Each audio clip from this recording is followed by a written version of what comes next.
Tulog ng mga ulap, hihipan ng hangin, uni ng mga ibon, naglalakbay sa himpapawid. Kay sarap mabuhay sa ilalim ng nag-iisang mundo makulay. Hello everyone! Welcome to Jambray Vines long form video episode. Wala lang, gusto ko lang mag-video habang naghanap kami ng magandang view ni Brian para sa gagawin naming content.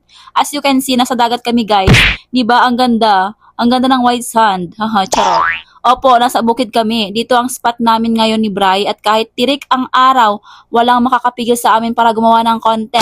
Kaya, let's go! Let's go! Let's go! Let's go! So, hayan, nakahanap din kami ng pwesto. Kaya, simulan na namin agad mag-video kasi mainit ang panahon. Another day, another vlog. Buti na lang maganda ang view. So, ang target namin for today ay makagawa ng 3 o 4 na content, which is na-upload na namin yung iba.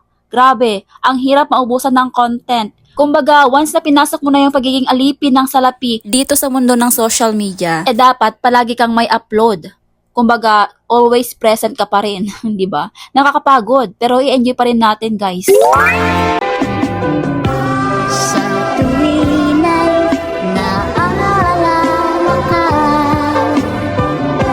sa pangarap laging kasama ka. Bale, itong pag-content na rin yung kadalasang banding namin ni Bri. Oo, maliit ang kitaan pero tingnan nyo kami, oh. Masaya kami sa ginagawa namin kaya tuloy pa rin ang pag-content kahit minsan mabagal ang pag-usad. Kasi naniniwala kami na panahon yan. na aayon din sa atin ang panahon. Ganon. Bale, sandali lang kami dito kasi mabilis namin natapos yung ginawa naming content. Uy, wait! Ba't may mangga ka dyan, te? Bilisan mo, te, dahil baka makita ka ng may-ari. Dali! O, diba, nakapag-content na kami tapos may libreng mangga pa akong maiuuwi. Diyos ko. Okay, salamat sa panonood, guys. See you ulit sa ating long-form video episode ng Jambray Vines. Okay, bye-bye! Sa tuwin ay naalala ka, sa pangarap